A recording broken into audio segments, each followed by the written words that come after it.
So I started WiseMeals like a side hustle, a little extra money, and it was fitting in the career path that I was in.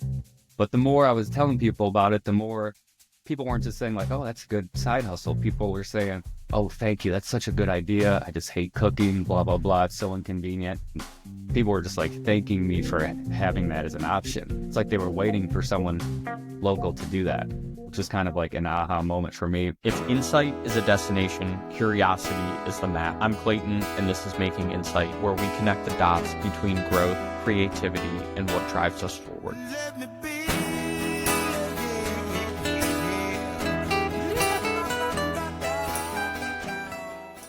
Welcome back to episode 10 of Making Insight. I'm your host, Clayton, and I can't believe 10 episodes are already in the bank, recorded and posted here, and that you are listening right now. Anyways, thank you. And on this episode, I'm going to sit down with a friend of mine, Mike Vana. Mike is the founder of WiseMeals, which you're going to learn about very shortly. And we're going to talk about his journey from personal training to launching this meal prep business, and then some other unexpected moments that have shaped his vision to help others lead a healthier life. So I hope you enjoy, and let's just jump right in. Thank you. I'm here with Michael Vana, the owner of WiseMeals. Mike, please introduce yourself and tell us about who you are, why you own WiseMeals, and if there's anything else that you want to be known for. So I'll kind of start with, I guess, just the career history of me. I've been in the fitness industry for 13 years, from desk associate to trainer to management to sales. But I really loved personal training the best, being interactive with people and getting to be an educator and the motivating person. That's the best part. I didn't want to be on like computer and making calls all day. Like that's part of the job too, but that's not what my favorite part was. So I've been in the fitness game for a while. And then I also like to be on social media, post workout videos, cooking videos, things like that. And then I'll go backwards in a second. So WiseMeals started about a year ago. It kind of happened really fast and somewhat unexpectedly. I was a consumer of a meal prep business just for convenience. And I like to cook. So I was like, man, I'm paying for this and I don't mind cooking and I'm a healthy individual. So I got a couple different ones, and I'm not an overly critical person, but every meal I had, I'm like, I know this isn't like fine dining meals, it's like something you reheat. I'm like, none of this is there. Like you can make it clean and easy way better than this. But that was like a back thought. That wasn't the moment where I'm like, I'm going to start a meal business. So then throughout the next week, a few other things started happening. Like I would post pictures and I would have clients be like, oh my God, that meal looks so good. I wish you could cook for me. And then I think 2 or 3 people said that like exact same sentence in like a 2-day period. And I'm like, I probably can do that. I know local people that do meal prep and I cook. I kind of get the idea. Then I actually, as it was kind of a floating idea, I had an impactful conversation with my boss who was on the podcast. And we were just talking about, he's like, we got a whole gym of people that have money if they do personal training. Like, that's a good idea. And I was like, yeah, I forgot what I was saying, just talking about it. He's like, well, you could talk about it. Everyone's got ideas. That's what the general population does. But who's going to actually go and do it? And I was like, damn, I'm not general population, I'm made to be something. So then I just did some research on what it takes to be legal and get insured and kitchen spaces and got my LLC and everything. So then it was kind of born from there. But to take it back a couple months, so that was about May. This is the part of the story I don't share with everyone just because I feel like it could be up for judgment. So I think I launched WiseMeals May of last year, 2024. March, 2 months before that, I turned 30. And my brother and I took a trip to Sedona, Arizona for like 5 days. Beautiful place. Probably the best place I've ever visited as far as scenery. But as far as energies and things like that, like it wasn't a single moment, but throughout the course of the trip, I had what I would view as maybe a spiritual awakening or something like that. Maybe that's a little dramatic, but it was just a wave throughout the whole trip that's like, all right, I'm 30, but I have something. There's something in me that I could be successful, but I don't know what that is. Is it possible that was your intuition speaking to you? Possibly. So I try to be observant of that also, but this was more of just like, I don't know if it was a feeling or a certain gust of the wind. I'm told Sedona has that effect on some people. Yeah. It's a very energetic. They have, forgot what it's called, but it's something, they have certain areas where it's like an energy pocket. And I'm not super educated to delve into that, but I was like, kind of interesting. Just the way the caves and how the sound moves off it. Certain areas, there's just higher vibration or something like that. So I kind of went to the trip knowing that that's a thing. But I mean, we just spent so much time outside and you're in between these huge rock structures and you just feel the history. And we did a guided tour and the guy was talking about Native Americans and tribes and stuff. And you just like, you felt the history there. The coolest thing, he had us do like a chant, like a war cry, like what they used to do. And bro, the way the walls and the rocks echoed, it was like, I think there's like 12 of us, but it sounded like an army of like 400 people. Like, and he was just saying like, that's how they would defend against like intruders. Crazy. Yeah. Yeah. Many years ago, they would be doing that, and whoever they were defending against probably thought there were 400 people. That's why they prosper for so. Yeah. So that's just a little side note, but that whole trip definitely, I think it was a combination of turning 30. It's very common that young men have a certain thing at 30 where I don't know if it's a switch or not, but you know, my drive to be successful increased. My drive to be my self-employed, I should say, went through the roof. My drive to eventually have like a family went through the roof. So all of these, I guess, mature goals became the only thing that I cared about. I don't care about material things. All the money I want towards WiseMeals is to go towards WiseMeals. Better ingredients, you know, fresher ingredients, expanding, maybe a storefront, things like that. And it sounds like the community you're serving, because more money that goes back into WiseMeals allows the community you're serving to reap those rewards as well, even if it comes in the form of better health, better nutrition. Does that make sense? Yes, it does. And that's something, so I started WiseMeals like a side hustle, a little extra money, and it was fitting in the career path that I was in. But the more I was telling people about it, the more people weren't just saying like, oh, that's a good side hustle. People were saying, oh, thank you. That's such a good idea. I just hate cooking, blah, blah, blah. It's so inconvenient. And people were just like thanking me for having that as an option. It's like they were waiting for someone local to do that, which was kind of like an aha moment for me. It's like, it's not that people don't know how to cook or they don't know what to eat. I mean, sometimes it is. It's strictly a time thing. People are willing to pay a tax to save time on dozens of different things. We all are. You know, it just depends on what your priorities are. Definitely. I'll get more into whys in a moment. I want to circle back to what you shared with me about this awakening you had. Sure. It sounds to me, and I could be wrong, it sounds to me that you came to an awareness about the accountability that you were willing to accept in your own life. I think that's a good way to put it. The accountability for your business, accountability for your goals, dreams, aspirations. What I also hear is you leaving your comfort zone to take those steps to be willing to be more accountable for yourself. And some may disagree, but I believe the universe rewarded you with people opening up to say, yeah, that's exactly what I'm looking for. Yeah, I think that too. So I consciously look for signs in things. And sometimes I make it up in my own head, probably. But, you know, certain things just make me think of certain things. And anyone that I've talked to that's successful on their own, they all say similar things. Like, you got to keep your eyes open, recognize an opportunity. A conversation you might have might lead to something, but not if you didn't observe that as a valuable conversation. And then as it started growing, just like, okay, I could really make the community a healthier place, which is like wild to think of. So you had that experience in March, you started in May. What has been different in the last 6 months relative to the first 6 months? Oh my God. Well, being healthy and being a trainer and hitting protein, that's so much different than working in a kitchen. A kitchen is like madness, you know, in a good way, but it's just, there's so much order. Literally every second matters. But the first 6 months, oh man, I've been broken so many times. So I would cook on Saturdays and I would be there for like 10 hours sometimes, just being inefficient and everything, you know, because I didn't know how to do dishes. You know, I took all the tests to get certified, and you remember, you know, 20% of that stuff. Zach, my friend, and I, we did a test cook before I started just to like make some things. I'm like, all right.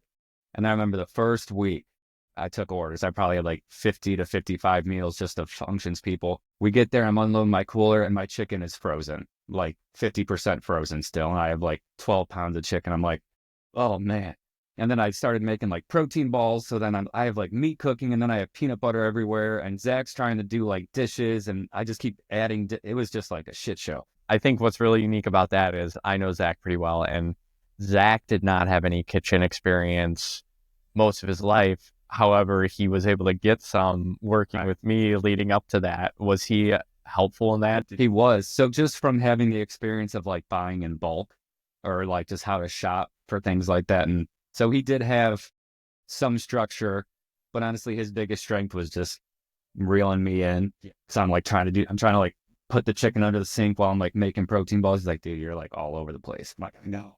And that same night, I didn't even finish everything. So I had to finish making like protein balls in my house. I was up to like 4 a.m. I had clients it was either like 8 or 9 a.m. So I got like 2 hours of sleep, trained them, struggled to get back to my apartment just to take a nap. And I remember I was so exhausted and like beat, like I was broken. I went on my sleep and I couldn't, or on my couch to like take a nap, and I couldn't even fall asleep. Like I broke through the other side. Every time I closed my eyes, I would just feel what I'd imagine like a major hallucination. Like I would just feel dizzy and like, fuck, what am I doing? You know? And to me, later, days, weeks later, I was like, I think that was another kind of test by the universe to like, all right, you really think you could do this? All right, well, we're just going to shit on you week one completely. And it did. But then, like, all right, well, what can I change next week? So I had like a list of 8 things. And then that list turned into another list of 8 things the next week, and over to the point now, definitely not a well-oiled machine, but things flow. So that first week, I think I had 40 to 50 meals, and it took like 10 hours. Now I do like 120 to 150 in like 5 hours. So it's like, all right. Incredible. Yeah. And there are plenty of points in time where I was broke in like mentally. And, but I would never let something like hurt the quality of WiseMeals. I would never put WiseMeals at stake. So if there was things like, for example, there was a time where I plated and lidded like 40 meals, and I forgot to put like cilantro leaves on the rice. I opened them all up, put them all on there. And I remember that exact moment. Like I will do that every time. Cause I know the second I start, is when I cared that much less about it. And then that's just going to snowball into food being poor quality, me forgetting stuff. You know, I kind of see how that stuff works. So I'm like, all right, anytime I have to take an extra 2, 5, 20 minutes, an hour, I got to go do that. If I have to go all the way to the store just to buy a bottle of sriracha for one more meal, like I'm going to do that. And I believe also I get rewarded for doing that, you know, because then I notice things. You get out what you put back, just like anything else, whether that's something karma related or if that's something that's more of a physical cause and effect, like diet. You know, if you put in 100% effort to be in a calorie deficiency for 6 months, you'll lose more weight than if you were 80% for 6 months. And I believe that quality is going to show up in areas of your life. What is putting the cilantro on 40 meals? Where is that going to show up elsewhere? Is it maybe doing a couple extra reps in the gym when you're feeling tired? Your mind is going to be mentally strong enough to replicate that habit, even though it may be in a different apples to oranges area. Yeah, I firmly believe that because that's just like anything else. You've jumped through quite a bit of hoops and still are growing WiseMeals. Would you say that getting the business running, getting the kitchen food grade certified, were all those things easy relative to the actual cooking and delivering meals? Yeah, so the whole legal process and getting it set up, I did that one night. I got my logo, all that stuff. So that was pretty easy. Now, unintentionally, I had built trust through the gym over the past 2 years before starting WiseMeals with being the guy that people are talking about nutrition with. I was fortunate I was posting on social media. I was really chit-chatting with everyone, not just clients. So I kind of developed that reputation as like, you know, we're going to go talk to Mike if we have to, you know, a conversation about diet and nutrition. Yeah, I followed a lot of that journey. And I would say a lot of the times I saw you posting, you were opening that up to other people. But a lot of times it seemed like you were talking to yourself in a way, like you were creating things for you to see and you were sharing your own experimentations when it came to nutrition. Would you agree or disagree? Yeah, that's kind of interesting perspective on it. because there's always some subconscious with it, like what it's like as I was almost building that rapport, just thinking like I'm going to start a meal prep business in a year. It's almost like I was doing the steps. You were your own student and teacher at the same time. Yeah. And then when I started telling people like, oh, that's so cool, it's great support and everything. And then going from there.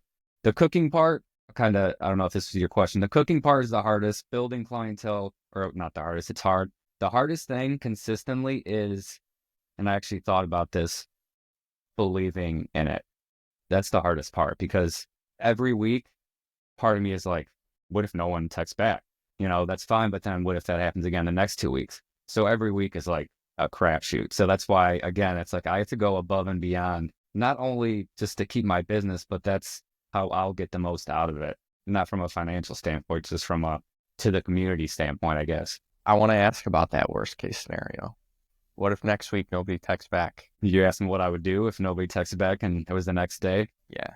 I would go to the kitchen and cook almost as many meals as normal and go to businesses and just drop them off and donate them. And that's probably what I'd do. I'd figure a way to make it work. The reason why I ask about your worst case scenario, because I feel like a lot of the times I overestimate the worst case scenario as being like the end of the world. But it's like, okay, the worst case scenario, nobody texts back. Obviously, you want to grow this business, but at the end of the day, if it happened to crumble in the next week, you're still alive and you can just start over. For sure. There's probably some good into that habit, because I'm a very heightened worst case scenario. And then just like, oh man, I get like clammy hands. And I guess to put a specific example out there, this whole past week has been crazy. So I decided to leave my training job the main motivation wasn't to be full-time towards WiseMeals, but it's just kind of it was just like a blessing in disguise. So I quit that. And then I was going to take a couple weeks off and then find another training job part-time while I grow WiseMeals. But then as I was doing my last week of work, I'm like, I don't want another boss. I don't have anything against pretty much any bosses I've had, but I just don't think I want a boss. I want to be like self-employed. And with WiseMeals being like 80% of my customers are members at that gym, I'm like, well, I'm probably going to lose some of those people. I hope not, but worst case scenario, they all stop texting back. So what am I going to do? So yesterday was my first business day of being self-employed. Man, I grinded from Saturday to Sunday. I'm like making posts like, hey, my name's Mike with WiseMeals. I'd love to come to your gym. Any gym owners, drop stuff off. And then that night I had one guy reach out and he was just like, hey, what's going on? What's the deal with WiseMeals? How does that work? So I kind of gave him an outline, things like that. And then he's like, oh, are you still a personal trainer? I saw on your account that you might have made a change. I made a post like, I'm leaving Functions of Life. And then I replied to him, yeah, I decided to go full-time into WiseMeals and follow my dreams. And then that's another part of my goals. I was like yourself, I have dreams of being a gym owner, opening my own gym. That's Mike Vana's big goal, just making a gym/cafe WiseMeals hybrid. So first week on my own, 100% to my own business. I have 3 in-person meetings to essentially pitch WiseMeals. Long story short, those all go pretty well. Everyone's pretty interested. I think I sell myself well. So next Monday, next Tuesday, next Saturday, I'm already setting up a WiseMeals table at these locations. Promising stuff. 2 days in a row, I get essentially more business than I've had altogether. And then I'm at the gym today working out and I get an email from the kitchen that I rent out, the commercial kitchen. Saddens me to send this email, but blah, blah is closing their doors at the end of the month and we're not renewing our lease. So all of our business owners that rent our kitchen, we're very sorry. Good luck. February 28th is the last day we're cooking. So I find that out like 6 hours ago. So I'm like, oh my, okay. I mean, there are options. So this is when you said worst case scenario. I'm like, okay, to me, the worst case scenario was like, oh, it's over. That's it. I'm done. I quit my job. My business failed all in the same week. I'm SOL. And then I'm like, that's not the case. Like, I liked the kitchen I was at because it was close to my aunts and my mom who helped me out. So it was like a convenience thing. But there are shared kitchens downtown Cleveland. They're around. So worst case scenario, I just have to pick up and move. But anyway, that was just how the first 2 days have gone so far. We're finishing a job. And when you're a personal trainer, I have 27 clients that I have to like look in the eyes and tell them like, I'm leaving, because I don't want to just like text them. Pretty much everyone is supportive and they know it's me chasing my dreams or going to the next level, but it's still just like, I was joking with my clients, like, man, I don't even break up with girls in person and I'm doing this 30 times all week. So then the first 3 days I get all these businesses reaching out to me, but now I don't have a place to cook at the end of the month. So it's fun. There's hurdles in this stuff and I'm learning that very quickly. Before those technical difficulties, you had mentioned that you were messaging somebody who I think was a business owner. You were sharing some text or emails with them. Oh yeah. This is why you were leaving, because you have a vision to open up your gym. Was there any close to that conversation? Not that I'm 100% sure of. I'll tell you what I mean. So when I replied, I was like, yeah, like yourself, I have goals to open up my own gym.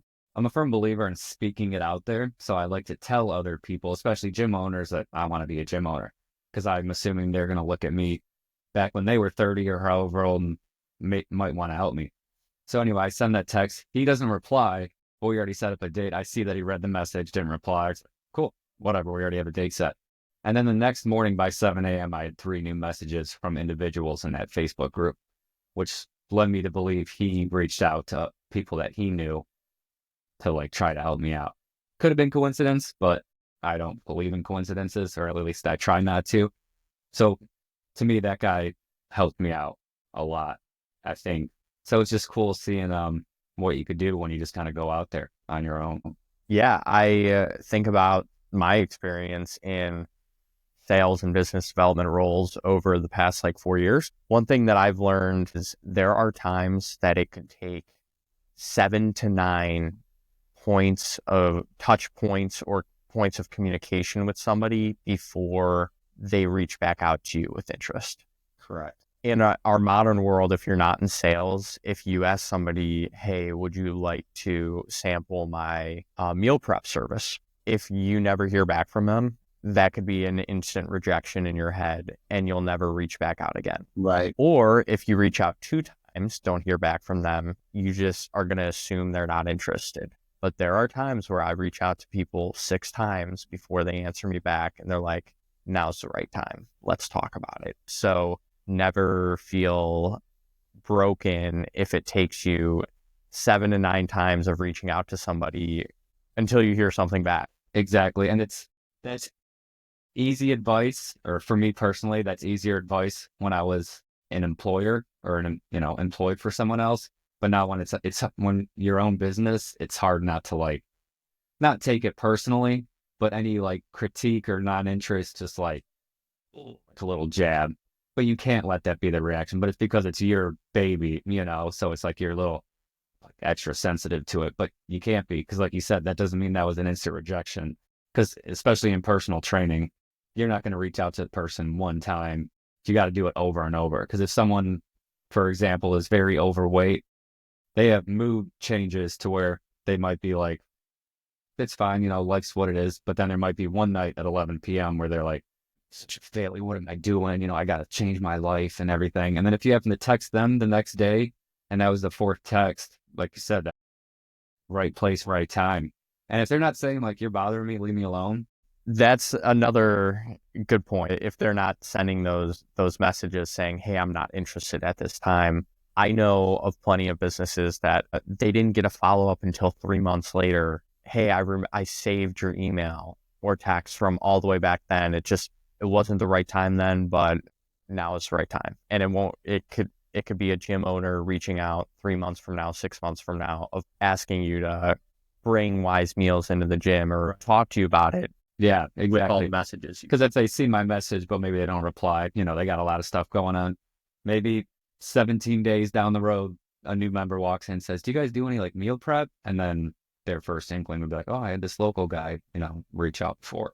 You just got to not give up on people. But with me too, as far as sales, I try to be very socially aware and I don't want to seem salesy. You know what I'm saying? So I'm not trying to push discounts and almost feel like you're begging. I feel like you have to, the more authentic you are, the more people are going to get attracted to whatever your business is. And I'm just learning that because everything with WiseMeals so far has been very authentic. I don't feel like you want to try these, please, which is part of it. But the more authentic I am, the more that stuff more clients and stuff reach out naturally while the hard work is being put in, posting nice pictures of food, replying to people, things like that. Would you say selling Wise Meals is less shoving it down their throats and more inquiring about what it is they look for in nutrition? Because maybe that's part of figuring out if they're aligned to what you're serving. By asking questions, remaining curious, that allows you to understand what they're exactly looking for. Correct. And it may just happen to be Wise Meals. Correct. Because as I was onboarding new clients when I was personal training, obviously that's a great opportunity to be like, hey, I have a meal prep business, not that I would say it like that, but I purposely wouldn't bring that up to a first time person in the gym unless we really were talking about it. Because to me, if we're talking about you wanting to lose 30 pounds in 4 months and like I just bring up Wise Meals, like to me, that seems like you're not really trying to help the person. Even though Wise Meals can help the person, to me, it's like my reflex was to tell you that I have a meal prep service instead of painting the picture of what it takes to lose weight, consistency, discipline, habits, sleep, workout, water. I don't want my first reaction to be like, oh, this is a good customer for Wise Meals. He will be, in a little bit down the road, but we have to assess like the deep rooted problems before I try to double dip in a customer. I can see that. I feel like it's mirrored back in personal training on you wanting a certain goal. Obviously, you could tell me what it's going to take to get to that goal, but I'm sure there's a lot of asking questions to understand why that goal is important to you so you can dig a little bit deeper into potentially the things that are going to lead me away from achieving that goal. Correct. And that's why just talking things out and being comfortable with like your vices, especially as someone that's looking to really change your habits and health, it's super important. So like if you work with a trainer, like don't lie to us and make us figure out if you have some sort of crazy metabolism issue when really, you know what you're doing. Because that's another thing with individuals that can't get healthy or can't lose weight. And maybe I'm segueing a little bit, but if someone's struggling, they tell me I've been doing the right things for 3 months and I'm not an inch closer to what my goals are. Let's say it's weight loss. One of two possibilities. One, they're just kind of bullshitting and lying and they're eating ice cream, or grazing throughout the day. And then they're just not telling me. Or the more likely possibility, especially in today's world, is they don't realize how much they're eating. They don't realize how calorically dense things are, or they don't even realize consciously that they're grazing, If you ask anyone what they ate yesterday, nobody will be able to name everything. Unless you track it or you're very regimented. I'm very regimented and I would have to think and I'd probably miss something, And that's where these vices and things happen, are from these subconscious behaviors. So, when I talk to people, I try to make them comfortable enough to like, hey, are you drinking 6 beers a day and eating fast food? Like, fine. I know it's embarrassing to tell me because it is embarrassing, but like, that's not going to help. If I had something wrong with Wise Meals, but I was too embarrassed to ask a chef how to make a filet because I feel like I should know that, how am I ever going to learn? So I try to just be as personable and comforting as possible so that people will open up so that we could assess those vices and eliminate subconscious behavior, especially with food, because it's so deeply rooted in there, man. Sugar and stuff is so crazy. And I see how people respond to when I like suggest we got to start tapering off. Like, oh, well, it's just a little bit. That's just an unfortunately socially accepted addiction, in this country, things like alcohol. And that's a whole nother conversation. Certain things people feel ashamed of and certain things people don't. And both of those things are typically just as detrimental to someone's health. I definitely feel like I am a little bit more on the rigid side of nutrition. That's probably one of the areas in my life where some may argue I'm a little overly disciplined, but it's developed to a point where it's hard to go back. Right. Once you have so much awareness on how certain foods or ingredients impact you in the short term and in the long term. I could see how you could be viewed as that. Now, to me, that's just like an asinine thing to be like, oh, he's too crazy. You need to live a little bit. Like when people say stuff like that, I'm like, it's not work for you anymore. Sure, there's a line. You could be obsessive with things positive way just as much as a negative way. Yeah. But I think if it's other what you're doing to someone who doesn't do anything seems crazy. To how you live your life versus me. So I'm a trainer, but you're still more regimented with your diet than I am. But to me, that's not like crazy. You're just locked in. But to someone who does really bad, they're like, oh, I can never be like that. He's only has this and never has a donut or whatever. That's not that crazy. I've trained and taught myself and educated myself on metabolism and sedentary lifestyles. And what does it take to just have as little subcutaneous and excess body fat on you as possible? You can get away with a lot, man. Your human body could handle a lot. You don't have to eat super clean to be 15% body fat as a male. But little things just add up over time, man. And whether that's not doing something over 10 years or doing good things over 10 years. So I've been fairly active and I eat fairly clean over past 10, 12 years to where I can eat whatever I want. But when someone hears that, they don't think what I'm thinking. When they're like, oh, he could eat whatever he wants. He could have Chick-fil-A, he could have, all this stuff. But to me, if I'm thinking I could eat whatever I want, sure, it might consist of something unhealthy, but to me, it would be like 3 rolls of sushi and like something that's fairly healthy, but that's what I crave. I don't think of like the really worst addicting foods as I could eat whatever I want. And I think what's important there is you can't overeat whatever you want. Yeah. I am a firm believer that if it's strictly a weight issue, all you have to do is eat less than what you burn. Correct. Now we're in a world today where, with that being true, it could take a while for that to be in effect because of what we do to our system. So I've had this problem where people have very poor habits and then they eat, and I believe them, pretty strict calorie deficit, but they don't lose a pound for like 2 weeks. It's like, man, your body's got chemicals and stuff in it that's just all weird. Now it's not getting as much. So it's like your body's in defense mode now. Now everything you eat, we're going to hold on to because you're used to eating 3,000 calories a day. Now you're eating 1,600. You must be starving. So it's like you have to go through that initiation, kind of like what I mentioned with when I started my business, how I got my ass whooped and I couldn't go to sleep. I tell that to individuals, like, just keep going. You got to get the hamster running is what I say. Like, if you just start eating a salad and you have one day of clean eating, the hamster is just starting to walk. And then all of a sudden, 1, 2, 3, 4 weeks later, now the weight starts dropping. But it's universe makes you like earn it, man. Because I think it is as simple as if you burn more than you eat, you're going to lose weight. But now we got so many chemicals and stuff that almost make that not true. Yeah. I mean, if you're eating just shy of what you burn every day in Kit Kats, you may open yourself up to heart disease in 3 years. Because you'll hear that like, well, is it healthier to eat 2,000 calories of fruit and veggies or 1,000 calories of French fries? Like, which one will make you lose weight first? I'm like, obviously the 1,000 calories, but I don't know. I'm a firm believer that we are genetically built a little bit differently. So there are people who may thrive on a high protein fruit-based diet and other people who may thrive on a high protein diet. For sure. I think a lot of that has to do with just genetics, ethnicity, things like that. But with that being said, I think that is a cope for a lot of people. That is true. But people like to reach for these things before they actually try their hardest for a few months. They like to almost fetishize their like afflictions. You know what I'm saying? Are you familiar with Peter Adia? No. He's been on some podcasts with Dr. Rhonda Patrick. Oh, yeah. Big fan. Yeah.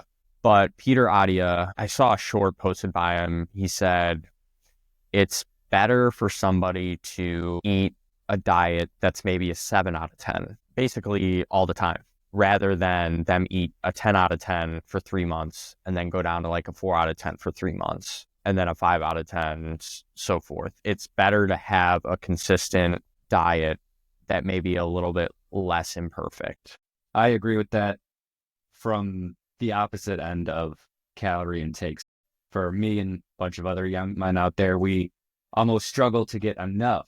So that's the opposite side of the coin, is we got to hit enough protein and calories if we want to build muscle and gain weight.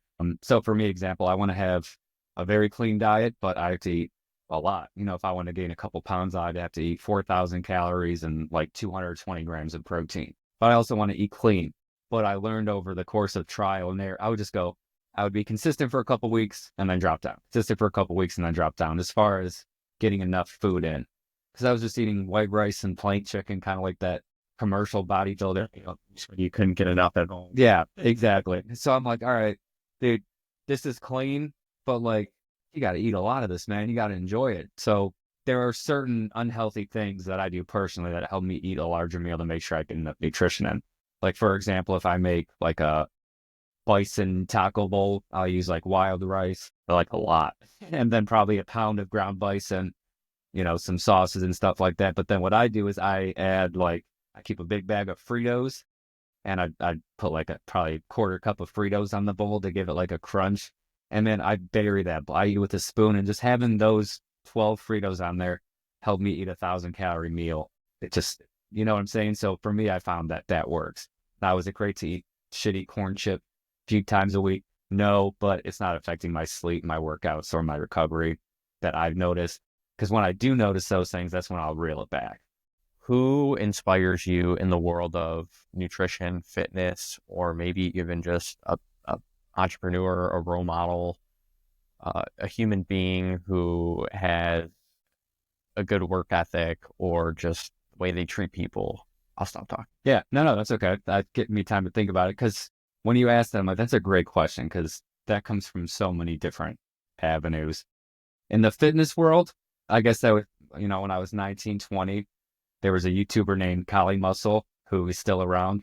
Big dude, kind of badass dude, ex-criminal, but he gave such good workout advice, and he was very like intense and like talking shit and stuff. So, as a young man, that's funny. But he would just preach like hypertrophy and high volume with your workout. Quit doing like 5 reps. Like, you got to go to 20 and really work that muscle. And that was like his main thing. And that was around the time I started working out. So the whole method of how I worked out and trained was from him. So that was a big one. As far as personal motivation, my older brother, in almost every aspect, I'm kind of following his footsteps, because he started going to the gym before I did, and he got like jacked real quick. I'm like, oh, man, he kind of became self-employed and, increased his income, man, so all of my siblings are actually very inspiring to me. They're all successful in their own ways. My sister is a doctor. My younger brother is in the military and was in ranger school when he got hurt.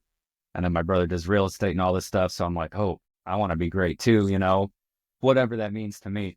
And then as far as business side, I guess I get a little bit, we're on the fortunate side of technology where even though we're flooded with content and information, we have the luxury of finding what we want to watch and who we want to watch. So I get motivated by anyone that's just giving an open platform, or even if I don't agree with it. So Joe Rogan, of course, I feel like generally he's got open concept. Is he perfect? Did he sell out with Spotify? Like, I don't know. I don't really care. Honestly, it's more just random. Anything that just doubles down on be true to yourself and trust in God, whatever that means to you, I think is very important to live a happy life. Yeah. What do you believe you are extremely strong and good at when it comes to working in and working on WiseMeals? And then what do you think you're actually struggling with, or maybe not as good as you thought you would be? Great question. Something I think I excel at is the grit, like working, like I'll work all day. In my eyes, if I have work to do, that's a blessing. So if that's 12 hours straight, I have 12 hours of something to do. And my customer service skills, definitely just the way I talk to people and, interact with them about how it's healthy and stuff. Actually, I guess salesmanship, you could say that. So my salesmanship, my grit, my grind, and my humility to myself, as in, I'm not afraid to know if I'm like doing something wrong or if I'm ignorant in a subject. Like, I don't have to pretend I know what I'm talking about.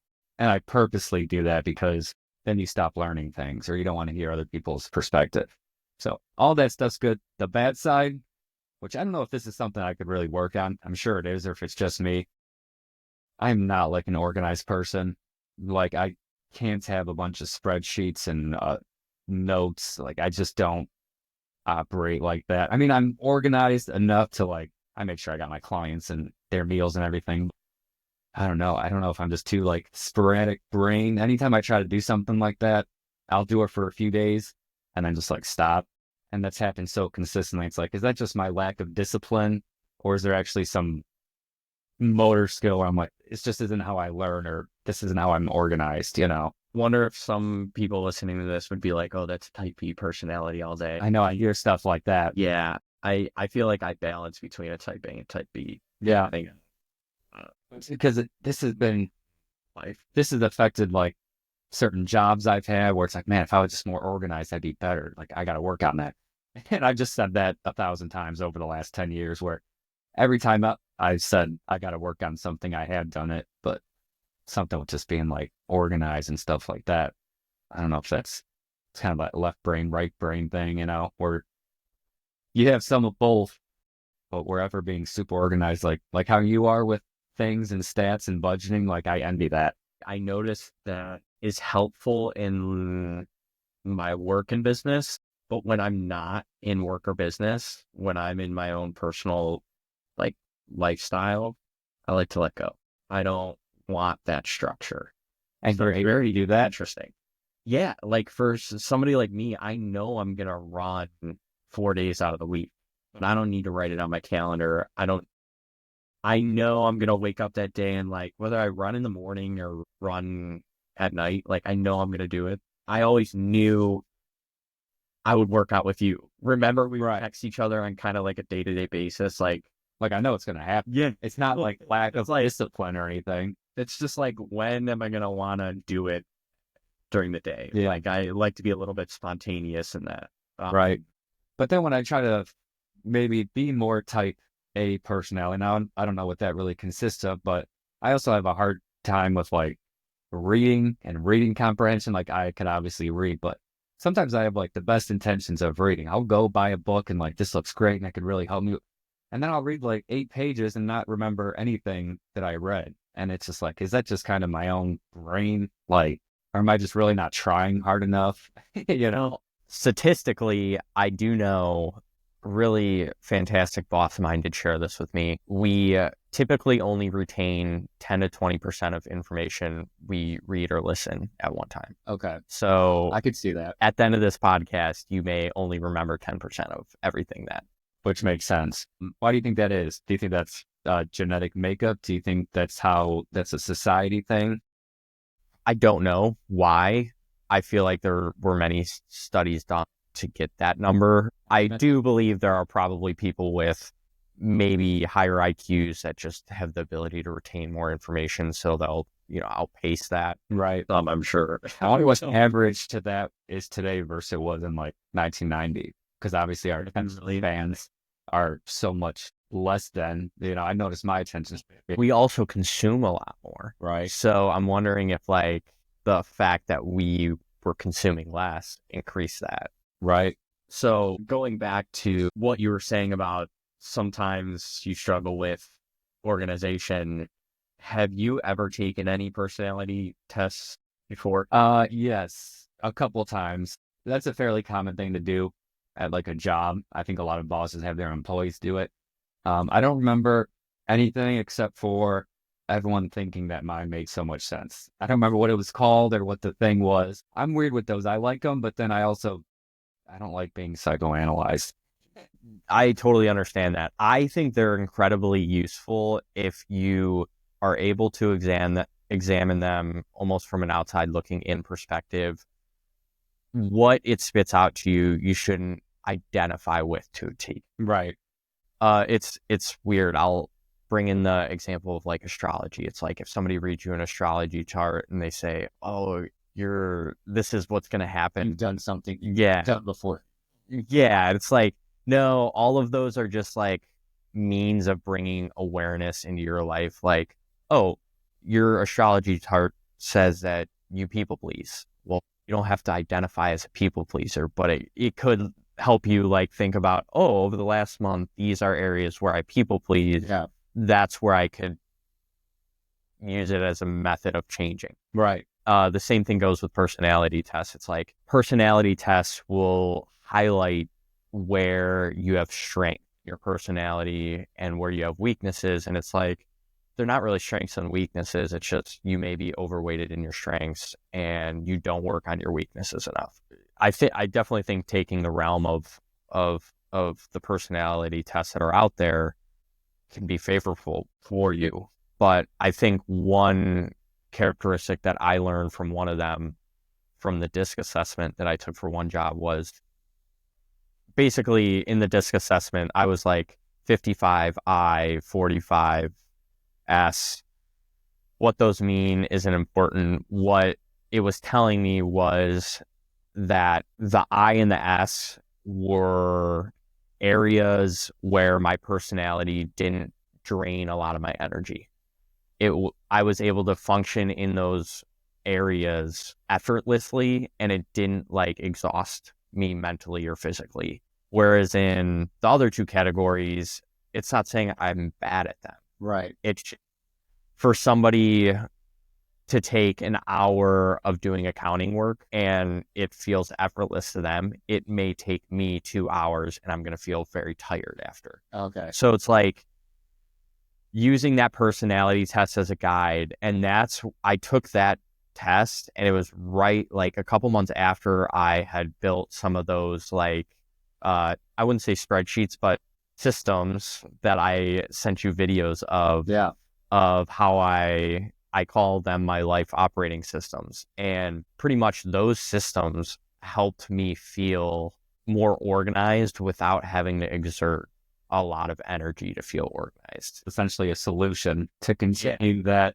your brain's going to operate that way regardless, but that almost helps you tame how it drains your energy or stops doing that. And that one category where it was saying like it takes me a lot more energy than other people who are strong in that category, it's like being very detail oriented. I feel like what I know about myself is I'm more of a visionary and dreamer, and a lot of times I may miss the minute details in that of pursuing that vision or dream. So it's basically saying in this job, you're going to have to be a little bit more detail oriented. So find ways to be detail oriented without obsessing over or letting it. Yeah. Or like find solutions so you don't get bogged down. Correct. Yeah. It's almost you step back, you develop those formulas or whatever. And now, putting the extra 2, 4, 8 hours into that is going to help you not over stress about that in the future. That makes sense. Yeah.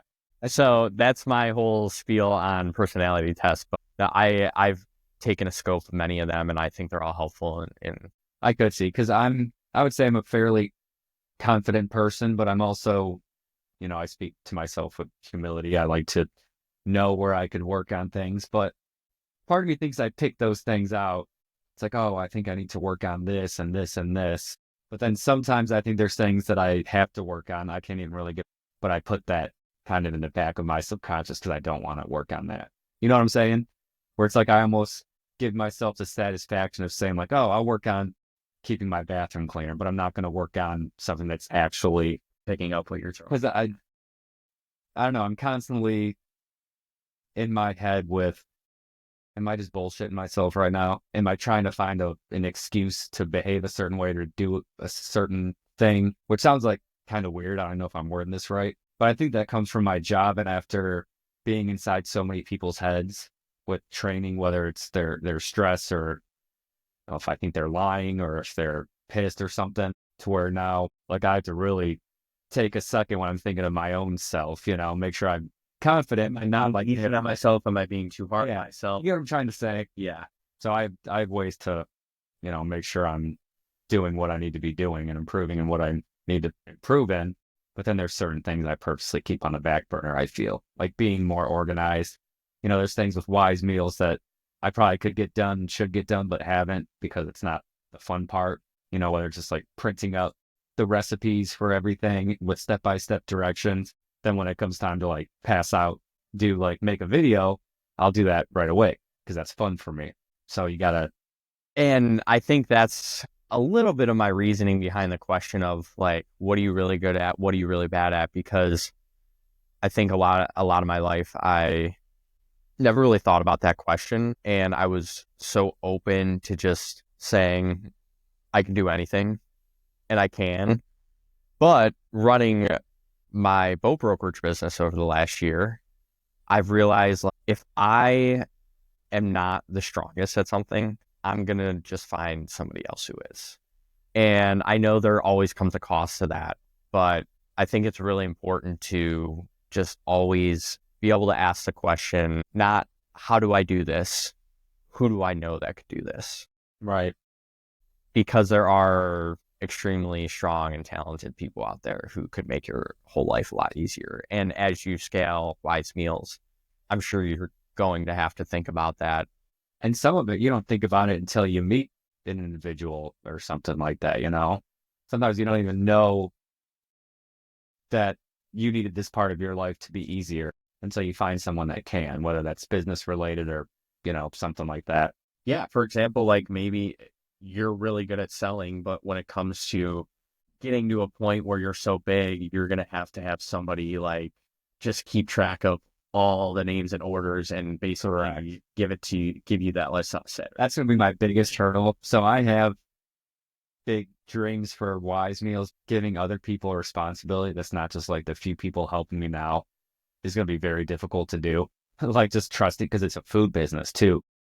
I mean, long-term goals, I don't want to be 100% in the kitchen every Saturday or whatever day we cook. I want to use Saturday mornings to be at a new gym that opened up at a table doing the workout with the people while I have staff cooking, because that's not my passion. You know, my passion is training and growing myself up.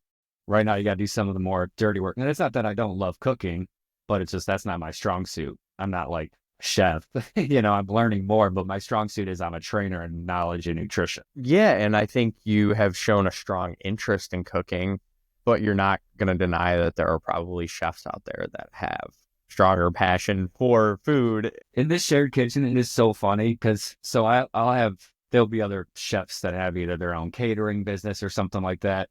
And it's cool because they see what I'm doing and that I'm just starting and they want me to be successful. So they're helping out. And man, I'm such a small fish in a kitchen with chefs. Like I didn't even know how to crack an egg right. I was like cracking eggs and I cracked on the side of it. No, I know. Flat surface. The guy's like, oh, flat surface. I'm like, you just do that with like, okay. And just like certain things like that. And I let them know like, hey, I don't know what I'm doing in here. But that has been such good guys. So like even at that kitchen, I'm going to look at it now. I was like, yeah, I'm done cooking there now. And I was only there for a few months, but I've gotten a lot out of that time with the individuals I spoke with. And things are happening. They got more business coming in. It's getting flooded in there. So one, I'm stressing out because I got to find somewhere else to cook. But two, I look at things as like, there's a reason this is happening. And even if there's not, that puts me at a little bit of ease. So you'll figure it out. There's no Definitely crazy worst case scenario. Well, there is, but it's not that bad. Well, if you ever need help in the kitchen, as much as I love cooking, I'm not that guy, but I feel like I have a good network of chefs that I could always pass by. Right on. Well, you know what I thought I want to do with WiseMeals that I thought of you actually on the way here is one reason I wanted more time is because I also like making videos and stuff too. And I'm done making videos of me working out. It's cool, but that's not me. You know, I mean, it is, but I want there to be like a message. So like, I wanted more time. Like I want to go to farmers markets and buy their green beans instead of buying it at a bulk store. You know, I want to travel, even if I travel for like 3 days to like Iowa to get corn, you know, just weird shit like that to where I could like make a whole event out of it and it's fun. Now it's like, oh, WiseMeals is doing this. I want to make it like a brand, you know, I want to make like YouTube channels. I want it to be more than just meal prep. I don't even know if my long-term goal is WiseMeals or if this is just my foot in the door of being on my own. Right now it seems promising and it's something that I want to grow. It definitely taught me if you work hard, you could be on your own. Like the idea of being self-employed was so foreign to me, and it probably is for everyone our age and younger. Like, man, if you just start trying shit, like things could work. Like I just made a Facebook post, just took a bunch of pretty pictures of food and like had people reach out. And these are people I never met before. So they didn't know that I was a trainer for years and they never met me. I just put it out there, you know, if I could have never started that at Functions, I could have started it this past weekend. And now obviously there's things I learned that helped me with that. But now I'm getting into the mindset of like, the world is my oyster. You know, I want to be able to do whatever I want in a good way that doesn't just give me free time and material things, but lets me build my dream and explore and help people. Because I really feel like I'm going to be successful as far as my self-gratification and financially. But just hearing successful people talk about money and things aren't going to make you happy. Are you successful right now? Yes. I don't know if that's a trick question or not, but I've recently disconnected, or at least I'm in the process, I should say, with material things. And I think it started with, so when I left my job, between just like social media and in person, I had like 40 to 50 people reach out to me saying like, you're going to thrive. You are going to do such great things. Like you're like very powerful words from people. And that makes me feel like that will happen, you know? And I've always felt like I don't want to say I'm special, but like I have a plan and it's as big as I'm going to work for it. But man, when you have people saying that you could do anything, like I swear that makes me feel like a beast. And I think that leads to another discussion of having a support team is super important. And if you don't have that luxury, how you talk to yourself is super important. Now, this is going to be a quick segue, but it's very important that you could give your opinion on it too. But how we talk and think and treat ourselves has everything to do with how we feel about ourselves. Can you kind of agree with that? I can, and think our mutual friend Zach would agree that words are energy, and humans statistically speak 10,000 words a day, depending on what you do. Maybe it's more or less. Every word you speak, whether it's I, we, they, and, but, has some sort of energy attached to it, regardless of what language it is, because the language you're speaking, it still has, it's the message, not the sound. I like that, the message. And if 8,000 of those 10,000 words that you speak a day are from the mindset of dislike, complaint, dissatisfaction, that means you're expelling that much negative energy out. For sure. And that's probably also what you're receiving. Correct. Because you're probably like that, where if someone's talking like that about themselves, it makes me like uncomfortable. And especially in the training world, I'll tell people right away when people are starting like, oh, I'm so weak. I'm like, knock that off. Your mom did that a lot. And so did my mom. You know, if the last rep was hard, oh, I'm so weak. It's like, well, it was supposed to be hard. Why would it be easy? Like you went till you couldn't go anymore. Or people be like, I'm so fat. I'm like, you can't do that because you're making that true and you're just harping on the negative thing. That is attaching an identity that your subconscious is going to believe is true. Correct. And I swear I've mentioned this book and author multiple podcast episodes now, but one person who got me to think about that differently is Anthony DeMello from his book Awareness. He's a Jesuit priest, and if somebody is experiencing depression or anxiety and they say, I'm depressed, I'm anxious, well, yeah, you're attaching that to your identity, your subconscious believes that, and now you're suffering. In the case of my mom or your mom, if they were to reframe that and say, I'm experiencing weakness at the moment. Or just like, that was very difficult. I don't know if I could do that again. Something. But then to make it seem like you failed. Well, that's what I tell people. This is fun. You failed. You went to failure. Like, that's hard. If you're working, you went to failure, you are certain you can't do anymore. And I applaud you for it. It's like, no, if you're done and it was your last rep looked like your first, then you should be pissed at yourself. You know what I'm saying? And the same thing will be said about WiseMeals and things you experience about the business. Like this morning, you experienced a challenge or you experienced a problem that needs solving rather than I'm fucked. Dude, honestly, that's a great, I'm glad you said that because I really have to step back from that. I'm telling you, because when I hear things like that, that's just it totally engulfs me where you start feeling like hot, you know, and it's reframing that way of experiencing or way of thinking about something that is going on. And then if you hear too, like, you know, anyone that says or has their own mantra, things like that. Again, not trying to talk about things I'm not too educated on, but they say the more you speak something, the more it is true. I was listening to a podcast earlier this week that kind of opened my eyes to a fresh perspective on thinking about our wants, needs, desires. I mean, I know, like you, I try not to associate with being a material person, but I definitely don't want to ignore the fact that there are material things that add a lot of value to my life. and help me serve myself and people around me just by having them. For sure. As much as I don't want to That's a great point. be drawn to the societal need of that material. Yeah, that's a great point. And I'll branch off on that a little bit. So not needing material things is one thing, but obviously investing in yourself. And there's nothing wrong with enjoying the fruits of your labor. Like for me, for example, like, if I post a video of me working out, my intention is, I'm showing off a little bit. I want to show my arms and stuff. But that's also showing people, well, that guy's got a meal prep business. He knows what he's talking about, things like that. And then also, I like buying like shoes and clothes and cologne and stuff like that. Like now those are material things, but does also make me more presentable. I look more professional. I look more groomed and things like that. So I'm glad you kind of explained that. But there's a difference between that and like, oh man, I want those shoes that drop in July. I need those. I got to get pre-order. So there is that balance. And I think it's just, you have to be aware of why you want something. All reasonable. No, I agree 100%. I think it was you talking about how you don't even know if WiseMeals is going to change in the future, if it's starting out as a meal prep that's going to develop into more, and you're hoping to help a lot of people. You're probably going to have to hire people at certain times.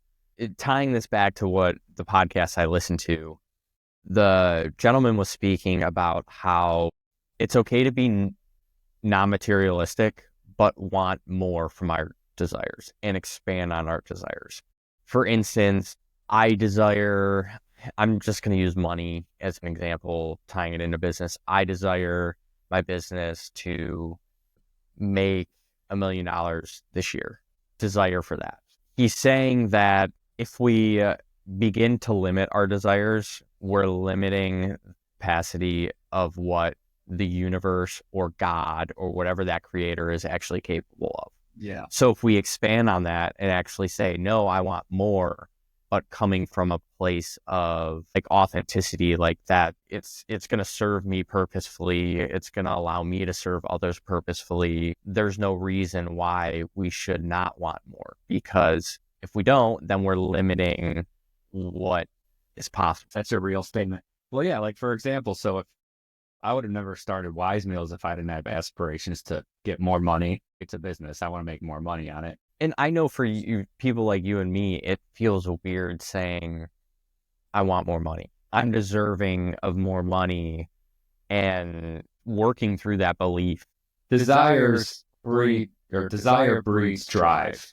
You know what I'm saying? If you're going to drive and you got to do something, it's because you have a desire to get somewhere or receive something. If you're just, now it's very good to be, count your blessings, be grateful what you have. There's a difference between complacency and loving yourself, I guess. So desire breeds drive. So if you're just someone who's like, I don't need anything, I don't want anything, I got everything I need, what are you going to do now? If you're there, then you're just going to keep doing what you're doing. What that sounds like to me, that's just depression and anxiety waiting to happen. Because it's not money. I've made more money than I'm making now. That's not it. The last 3 days, I've been unemployed. I've lost some customers, but I have met different gym owners that love the vision and have been owning gyms for years. So like I would have never gotten that experience. So sacrificing my job and all this stuff, but to meet 4 individuals that I've never met before that like my vision and think what I'm doing is cool is already like, I feel invincible. I feel like I could be the biggest meal prep company in the country. Now, whether or not I want to do that or that can happen is kind of irrelevant, but it's the desire that's there. And whether that's, the material thing for me is a gym. I want a whole gym, but what I get out of that is selfishly, I like praise too. I would love hundreds of people coming to the gym saying, Mike Vana is a sweet trainer. This gym's awesome. He's so knowledgeable and friendly. Like I really look up to him. I want that. That's what I want. Is that selfish? Maybe. But like, to me, that's cool to be like, I don't want to say idolized, but Trusted? A little more than trusted though. I want to set an example in everything I do, whether that's my diet, my exercise, my career, my relationships. Like I want people to want to copy what I do because they see how I am. One more thing, I want to make this point too. We were talking about the power of words and how you talk to yourself and how you talk to others. I tell this to people a lot because one of the hardest things as a trainer to get used to doing is like complimenting people. It can be kind of hard to say nice things to people for whatever reason. You might feel like you're either being creepy or whatever, but if you just say something nice to someone just passing by, like I do that shit all the time now. Like, oh, I like your dress or I like your shoes. And like, we're such in a society where we're heads down and everything that I feel like we need people to bring people together, you know? So I'm always trying to like say positive things. People don't do that. People say positive things maybe about themselves. You know, it's hard to tell a client like, oh, you look so good. You lost like 20 pounds. It's not hard to do that, but for whatever reason, a lot of people have that block. And I think it's just because we seek validation for ourselves from others. That like, maybe you should just be. Experience that. Yeah, I'm not perfect. I definitely know I could be putting out way more compliments to, people who matter to me. Right. Yeah. And even people who don't matter to me. Shoot, those are the people you want to compliment the most. Yeah. Those are the people I wish the best to. Yeah. There's one more thing that I thought of going back to, expanding on our desires. This person also mentioned that what's important when we factor that in is being aware of our desires, but almost not attaching to it. It's being able to surrender at the very last moment to let the universe, the creator, God, essentially, I feel like reward isn't the right word, but give like it's in their hands at that point. So you're going to create the recipes, you're going to box them all up, you're going to go have 10 hours worth of conversation with gym owners, and then you're going to ask them the question, do you want 100 meals in your store tomorrow? Boom. You did all the work. You have to surrender because it's like, it's in their hands. It's in God's hands. And they may come back and say, well, can you do this? And now you're faced with another question. But like being able to understand when you've done all that you can and leaving it up to source, saying, all right, it's in your shoes now. If it's meant for me, it'll come. Not only do I believe that 100%, but I think you have to be like that or else you're just going to drive yourself crazy. It's like I did the things. And then if they don't come, I half jokingly say that God's plan, I'll figure it out. Same thing with the kitchen. Like, oh, maybe this kitchen, I need a bigger one. So maybe that's just the universe pushing me out of there. The little bit I know and watch about law of attraction and all that stuff is assume you have it. You already have it. You've already had it, but also might not get it. You know what I'm saying? And whether you do or don't, it's fine. It's like, I'd really like to make $1 million in sales, and that's going to happen. I'm going to do everything I can to make it happen. But if it doesn't, I'll figure something else out. And that's, for me, been the best route. That's how things end up working out. Honestly, it's kind of weird. There are going to be people who listen to this and they're either going to be like, oh yeah, I get that. Be like, these guys are clowns. I think everybody thinks of this sometimes. I just think anytime someone's comfortable enough to speak on these things, anybody that has dreams or aspirations has some sort of intuition or at least awareness of it's not all up to me. And that's not a religious thing. You know, that's whatever the universe or God or fate or intuition is to you. Where if you just think things are crazy, then I know what kind of life you're living and what kind of dreams you have, you know. And a lot of this podcast I'm realizing is me circulating a lot of these things that I'm consuming as a student of life and spitting them back out to, one, reinforce if I actually think that's true, get other people's opinions on it. So I appreciate you for being open to all of these interesting pieces of information that I bring into the table. And this is fun too. This is one thing I haven't done. So I'm like, I don't know how I'm going to do or act or what I'm going to say. I feel like I got a little rambly and stuff, but I just get excited. Well, I do think there are times where we could do an episode like this where it would be 15 minutes purely on a value proposition of WiseMeals, how it started, what are the offers, where are you growing, and we wouldn't even touch on any of this other. Because I mean, we both probably don't have a lot of people in our lives that we'd be comfortable sharing with us. Not that we're saying anything too out there, but I think that it'll also make someone think like, I've had people tell me I thought about what you said weeks ago, so one goes to how you verbalize things too. Everything you say is going to be, deciphered a different way. So anytime I talk about, fate, God, energy, coincidences, I keep it broad because I don't know too. I'm not an expert on metaphysical world and how legit some of that stuff is, but it's all like internal. All that stuff is what I'm learning.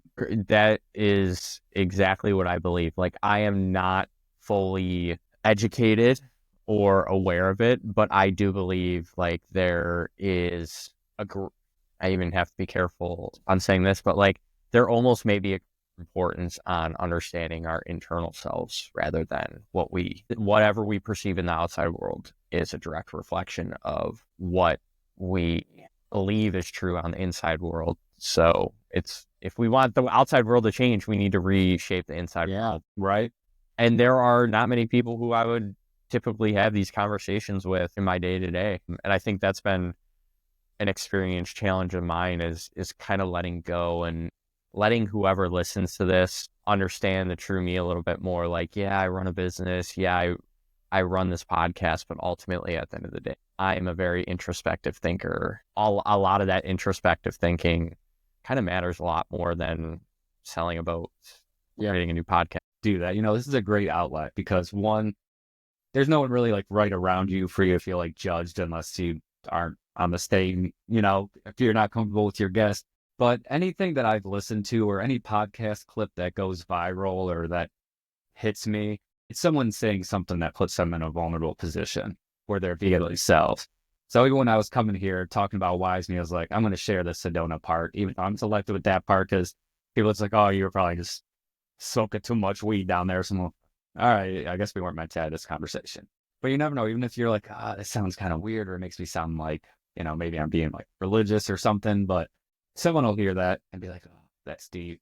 And it takes, just like any successful podcaster or person, they put themselves out there, whether it's their vices or their beliefs, whether it's something that's going to get negative feedback or if it's something that you feel is going to be like, people are going to judge you and think you're kind of loony. Who cares? What are you doing? And you asked me earlier, probably off the recording, if I ever go back and listen to these episodes. That is when I feel most excited. Oh, I bet. That hour or two that I spend actually listening to the final version of this episode after it's released. Like, oh yeah, that's why I do it. Oh yeah. Oh, I can't. It's fun. I'm already excited about cutting pieces together for, just things that, if there's a 5-second block or something cool that I said, that sounds cool, some inspirational music behind it. Get your ass off. Something like that. But this is cool, man. Give me your best minute describing how WiseMeals can potentially help somebody who's listening to this. WiseMeals is just the food version of everything I believe in. Staying disciplined, to treating your body with respect, to enjoying food and tastiness. Honestly, it's a convenience thing. So people, I don't want to say they're lazy, but their priorities vary. So WiseMeals is for someone who, one, doesn't know. People don't know. People don't know what carbs, protein, and fats are. People think certain foods are healthy. So you got 75% of the nation, just no idea. There's the guesswork right out of that. And it's fairly cost efficient. WiseMeals too, healthy, clean food helps you reach your goals, but it's my baby too. So like when you're supporting WiseMeals, you're supporting someone who's helped hundreds and hundreds of individuals since I was 19. I dropped out of college. I decided to put all my effort into working because I wasn't going to go to school. So WiseMeals is kind of stage one of me impacting the world. I want everyone to be not eating WiseMeals, but I want there to be millions of people out there that do something healthier because of something I said or done. And if people are listening to this and they support WiseMeals, they're supporting my plan for world peace. Being a little dramatic there, but not really. So that's what you're supporting when you support WiseMeals. Is you're making your life easier and healthier, and you're helping someone who wants to help the world. And I'm not even really being dramatic with that. I think I have that capability and that drive. Again, just doing the steps to do that. It might take 4 or 5, 15 years. Support the dream, man. Support small businesses. And if you don't like it, try it out anyway. Tell me. I'll switch it up for you. What is the toughest form of feedback you've gotten about one of your meals? Honestly, nothing really. I ask for it so much. And if someone did say like, oh, this was maybe a little too salty or I didn't really like this, that doesn't really bother me. If anything, it stings for a second. I guess the only thing that bothers me is sometimes people will be like, who would pay that much for that? It's like, okay, you don't have to be interested in the business, but don't mock the business. There's millions of meal prep businesses. So I would say that that's the one. I haven't looked at your prices, but I feel like I've seen your prices just from things you've shared, and they seem pretty competitive if you ask. Yeah, they're probably slightly less than what they need to be because I have overhead, but I got me and some family members whipping them up. So we could keep the costs fairly inexpensive. To me, it's just more valuable to sell more and get them out there. Where can you be found? Instagram, Facebook, WiseMeals USA, or you could follow me on those socials, Vana Michael, on Facebook and Instagram. And then on the WiseMeals, Facebook and Instagram, there's a link to a website with all of my menu items. Now, right now, ordering is done just through direct messaging. So you don't order on the website yet, but it'll give you an idea. And then anybody interested, just send a direct message and I give free samples and stuff like that too. Awesome.